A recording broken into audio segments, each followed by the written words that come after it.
She's been living hand to mouth while he's been living a life of luxury. His client was given a check for $9,000 and she got all of it. Okay. All of it. She cashed that check. She just bought a car, all of her health insurance, everything. So when he tells you that she only has $4,500, he's not telling you the truth. Good morning, Your Honor. First, I just want to point out my client, we take this matter very seriously. We're not just blowing this off. The way the order is and why we objected to it is my client has a net pay of about $760 a month. And if you look at the order, if the payment is made in the amount, there's no way that he can comply with the order, because the second part of the order says that if he doesn't continue to pay all the utilities and insurance, then it goes up to $3,300. So if you take the amount that's requested, that's $30,000 a year, and Mr. Gravis's net income is roughly $40,000 a year, so that it just does not compute. He's unable to make all of the payments that are required for insurance, for taxes, for mortgages, if it's $2,500. I know that we had a hearing on May 2nd, and we're still waiting for a ruling on that. So what we would ask the court is to modify it so that it's an amount that he can make. And I'd also point out that following the March 2nd hearing, and I believe Mr. Kuhn can attest to this, that a payment was made of $9,000 to his client as kind of an interim type of deal until we get a resolution. We also have mediation scheduled for June 27th. And hopefully we can get this matter resolved.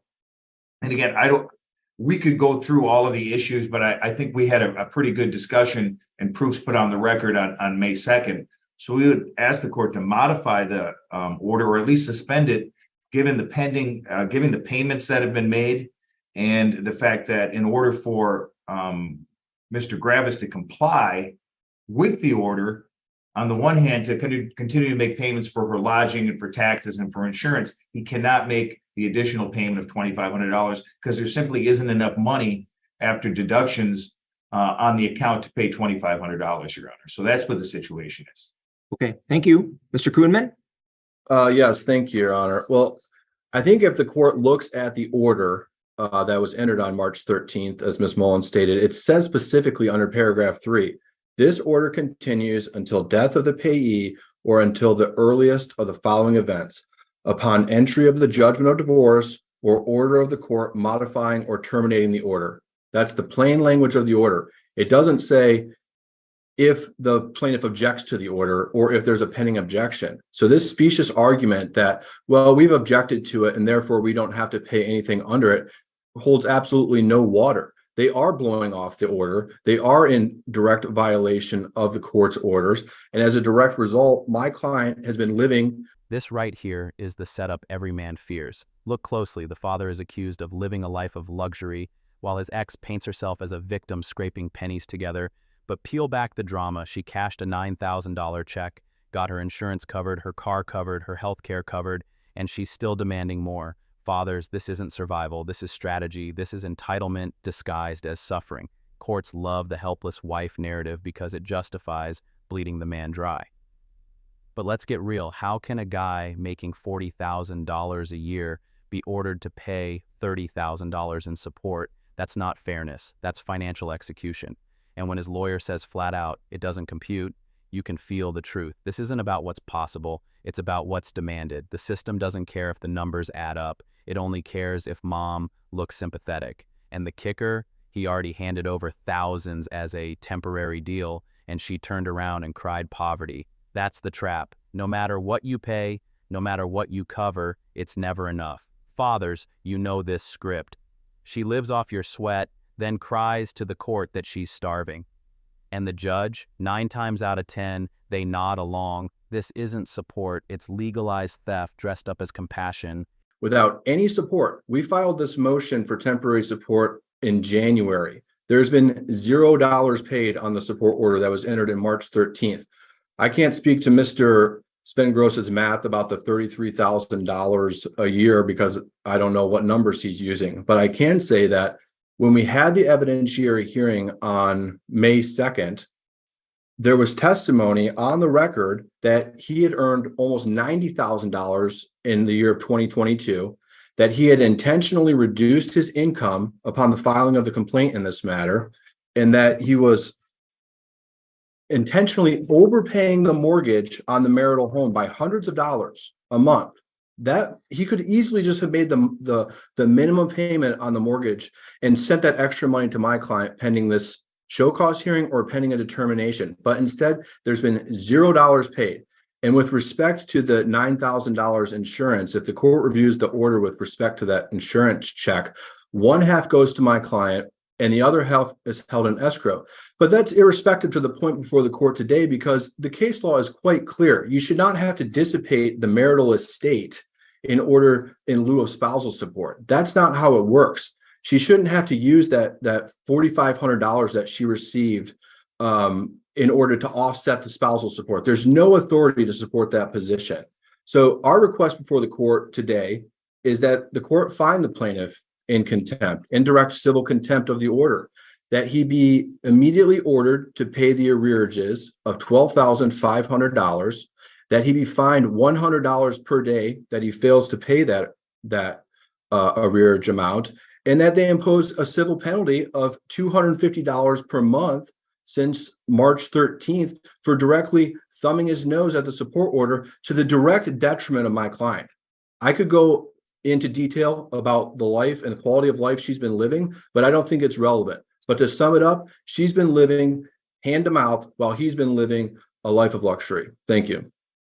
Yes, Mr. Van Gross. Well, you know what? As far as the conclusions that Mr. Kuhlman has basically stated, they're not true. There's no evidence showing that he's voluntarily reduced income or anything like that. And further, Mr. Kuhlman is not being truthful with the court, because his client was given a check for $9,000 and she got all of it.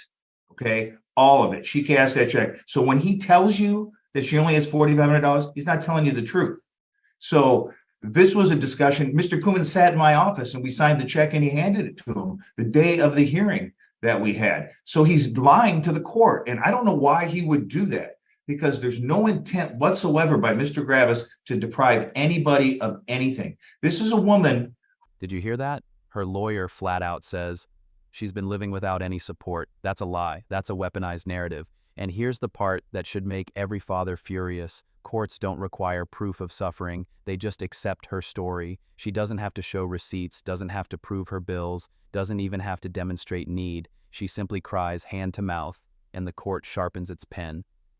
Meanwhile, the father is forced to justify every dollar he's spent, every hour he's worked, every check he's written. Think about the imbalance. Her claims are treated as gospel. His math is dismissed as specious. That's the word they used, specious, meaning worthless, deceptive. Fathers, do you know what that really means? It means the truth doesn't matter if it comes from you. They said he reduced his income intentionally, that he manipulated his hours just to avoid paying her more. No evidence, no hard proof, just accusation. And the irony, the man is overpaying the mortgage, keeping the roof over her head, covering costs she'd never manage alone, yet somehow he's portrayed as the one thumbing his nose at the order. Let's cut through it. She isn't hand to mouth. She's hand in pocket, his pocket. And the court enables it. This is why men lose faith in the system, because when she's believed without evidence and he's punished despite sacrifice, that's not justice. That's bias with a robe. Who left the marital home 4 years ago and has been living on her own. And all of these allegations that Mr. Kuhlman makes about hand to mouth, all of these, there's not been one shred of evidence put before the court to support any of that other than just blanket statements. And what Mr. Kuhlman says is not evidence. So it's not thumbing the nose. Our understanding is, and again, a direct agreement with Mr. Kuhlman to give him the check so that we could move this matter forward and resolve it. Instead, he comes in here and makes all these false statements and accusations. It's egregious. And then to ask to fine this man, so there's no way. In fact, he just said you should not have to dissipate assets because of spousal support. That's exactly what he's asking, that the friend of the court is asking to do, and what Mr. Kuhlman is doing that, because he cannot make the payments for the house that he pays for that she lives in. to say she's living hand to mouth, it's just not true. She has lodging and everything. She supported herself for 4 years. And now suddenly there's all these things going on, and there's never been any evidence of it except what Mr. Kuhnman says. And that's not evidence. I've got to stand up for myself. Mr. Kuhnman, you'll have your turn. Go ahead, Mr. Van Gross. We sat in my office and we said, look, here's $9,000 to get you by till we can work this out. He knows what the situation. He makes accusations about what my client is living some life of luxury. He is not. He is paying for everything for this woman. And the friend of the court order is wrong. That's why we objected to it. That's why we had a hearing to resolve it so that we can get some rationality. Again, if you look at the friend of the court order, it says somehow that she has all these medical bills. There's never been one bill submitted to the court. Even on May 2nd, there's never been one bit of evidence that she suffers from any injury. For all we know, this is a drug issue. She's lived on her own and traveling back and forth. She just bought a car. He pays for all of her insurance for her car, all of her health insurance, everything. And if the court imposes the draconian measures which Mr. Kuhnman recommends, there will not be a house. There will not be a marital estate. There will not be any money to give her when we divide what is left. Again, this party's been separated for 4 years and she's been living on her own. So the accusations that he makes are just completely false and frankly out of line, given what has gone on to this point. I just don't know why he's doing that, considering he sat in my office and we talked to each other about this, and they managed to get us to agree to give them this money on the representation that this would be sufficient to get us to mediation. And so now he's just making up all these things and attacking my client, and it's really disheartening. This is the breaking point. The father's attorney calls it out. She cashed the whole $9,000 check, spent it, then played the victim card in court. And the other side, they double down saying, well, that money doesn't count towards spousal support. Do you hear the insanity? He gives, she spends, and somehow the debt still stands. That's not support. That's double dipping. Fathers, you know this hustle. You give her money directly, you cover her bills, and when you show up to court, the judge pretends it never happened. Meanwhile, she pockets every cent and demands more. And here's the darker truth. When men stand up to lies, the courtroom treats them as hostile. His lawyer says flat out, you're lying to the court. And what happens? The ex-wife's lawyer plays wounded, calling it out of line. Funny, isn't it? When she accuses him of luxury and abandonment with zero evidence, it's fine. But when his side pushes back with facts, suddenly it's egregious. That's the double standard. Men are punished for defending themselves. Women are rewarded for exaggerating. Look deeper. She walked out 4 years ago, 4 years, and now she comes back demanding not just a share of the estate, but monthly payments for a lifestyle she chose to abandon. That's not justice. That's opportunism. And the fact that the system lets her rewrite history while crucifying him for math that doesn't add up, that's why fathers feel like they're fighting with blindfolds on. The game was rigged the moment she cried support. And unfortunate, because it's not necessary. There's nobody here trying to hurt anybody. What we're trying to do is get a case solved and allow my client to continue to live and continue to keep the marital estate afloat while this woman, God only knows what she's doing. The court saw what we're dealing with here. And again, gave her $9,000 a month ago. So to make these accusations that somehow we're thumbing the nose at anything, when you go to make the deductions for this, there is no way that you can just say, well, there's only $500 left, but there's no way to do that. So what we're asking is the court to modify this to a reasonable amount, maybe $500 a month, in light of the fact that she has received $9,000, and so that we can get this thing done without having. We can't sell the cottage because we're under order not to sell it. Can't stop paying the insurance on the cottage because he's under order to continue to pay it. Can't stop paying the taxes because that would dissipate the estate and violate the order and then cause it to go up to $3,300 a month. So basically what we're asking for is a rational order that, makes her at least provide some support for the allegations that she makes about medical costs and, $1,000 a month for food. It just doesn't make any sense. And what we're trying to do is get this matter resolved and not escalate it the way Mr. Kuhnman does with false accusations. So that's all I have to say, Your Honor. Thank you, Mr. Kuhnman. Absolutely outlandish. To call me a liar on the record, to say that I lied about this check when the order that was entered by the court specifically says, this is the February 16th order, 2023. The plaintiff agrees to immediately sign the insurance check issued for the lost engagement ring. Defendant agrees to place half of the proceeds of the insurance check into escrow until the court issues a determination. That's exactly what I said. She had access to half of it. The other half goes into escrow.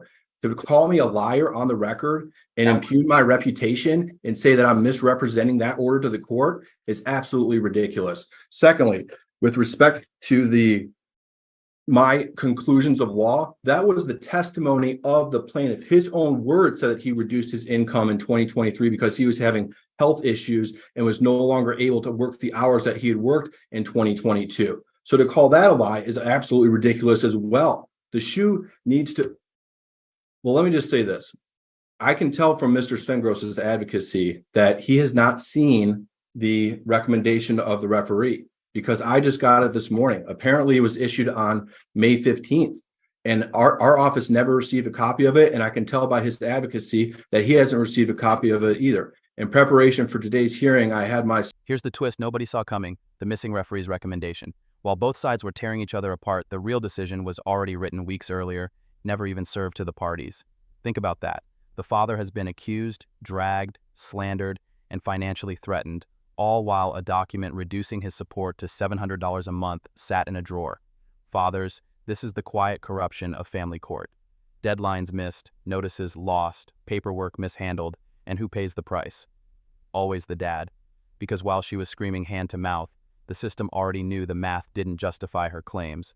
But instead of correcting it, they let the circus drag on. And let's not ignore the irony.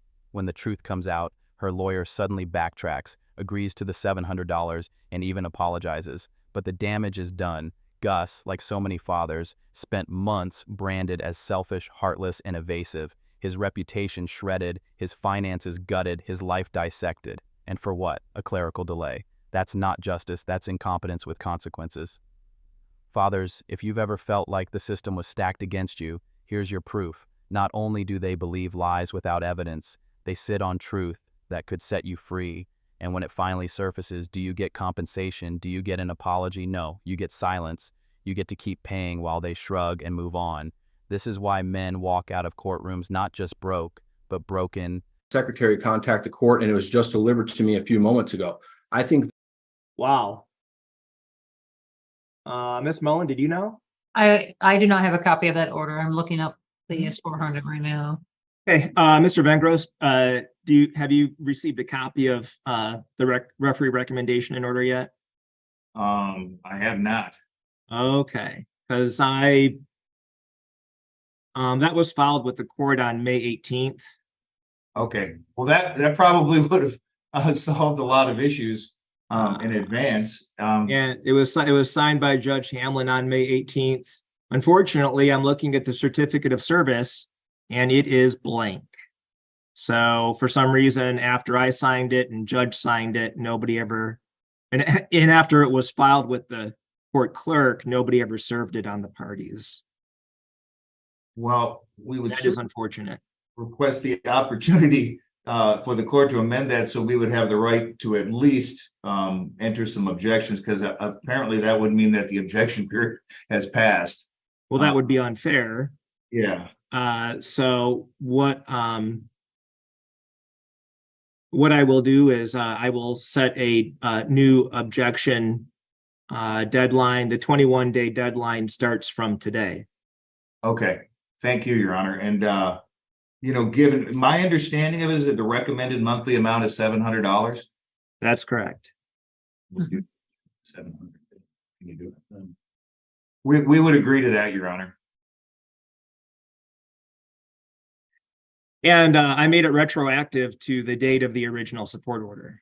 Okay. And certainly my understanding, and again, I'll apologize to Mr. Kuhnman, because my understanding from our meeting when here was that she would get the entire check, not that any would be escrowed. And if it has been escrowed, feel free to send me evidence that it's been escrowed, but certainly we would request, I mean, that she can have the whole thing and that, you know, it's retroactive to February, and hopefully we could agree that he would get credit for that amount, or at least up to the portion that I think we could agree would be his share of that, or however we want to do it. We have mediation on the 27th. And this should go a long way to resolving that. Here's what I'm going to do. I'm going to let counsel resolve the whether there was a stipulation and order entered on February 17th addressing the insurance proceeds. I'm going to let counsel just address that off the record. Do with that what you will. And Ms. Mullen, in the order today, please indicate that the deadline for objection to the referee recommendation and order entered on May 17th. Now the final pieces fall into place. The court confirms $700 a month retroactive. That's the reality, but let's not sugarcoat it. Even winning feels like losing, because here's what gets erased: the thousands already handed over, the false accusations of luxury, the smear campaign about income, the months of stress. Fathers, have you been here? You walk in accused of being a deadbeat, you prove your worth, you expose lies, and at the end the court says, fine, we'll reduce it. But your name still tarnished, your bank account still drained, your mental health still wrecked, and the mother, she shrugs, walks away with thousands in her pocket, and no accountability for lies that wasted months of your life. That's the real story. Even when men prove themselves, they don't walk away whole, they walk away scarred. The system doesn't restore what was taken, it just moves on. And notice how quickly everyone shifts tone once the $700 is agreed upon. Suddenly it's polite, civil, cooperative. Where was that energy when he was being crucified? Where was that fairness when he was called a liar, a manipulator, a man of luxury while struggling to survive? This is the hypocrisy fathers face. You're a villain until the math forces them to admit otherwise, but the scars of the battle don't disappear just because the war technically ended in your favor. Will now be, do some quick math here. The objection deadline on that referee recommendation and order is now going to be July 6th. July 6th. And this show cause hearing is going to be adjourned for good cause shown. Okay, and the only thing that I would request, I don't know if I would go through Ms. Mullen or through the friend of the court, that if we could get an updated amount that would be due from February 1st and have that sent over to me, and we can make sure that we get it resolved one way or another. I printed a copy of the order, so we will make the adjustments in with our accounting department, and then we can send a printout to you. What you just witnessed is the blueprint of how men are broken in family court. Accusations without proof, lies dressed up as legal arguments, a man reduced to numbers on a page while his sacrifices are erased. He covered her bills, handed her thousands, kept the marital estate afloat, and still he was painted as selfish, deceitful, even criminal. And the system didn't stop it. The system let it drag on, let him be branded, let him bleed, until a piece of paper tucked away finally revealed the truth. Fathers, this is why so many of you feel hopeless in court, because even when you do everything right, even when you pay, even when you provide, the narrative stays the same. You're the problem, and unless you fight tooth and nail, you're buried. But here's the truth the courts don't want men to hear. You are not powerless, you are not disposable, and you are not alone. This channel, Law and Raw, exists to shine light on these injustices, because silence is what keeps the system alive. If you've ever been through this, drop your story in the comments. If you know a father fighting this battle, share this video. And if you believe men deserve equal protection, equal respect, and equal parenthood, subscribe. What we're building here isn't just commentary. It's a movement, a community that refuses to let these stories stay hidden. One trial at a time, one father at a time. We will call out the lies, expose the bias, and demand better, because fathers matter. And until the system admits that, we'll keep fighting.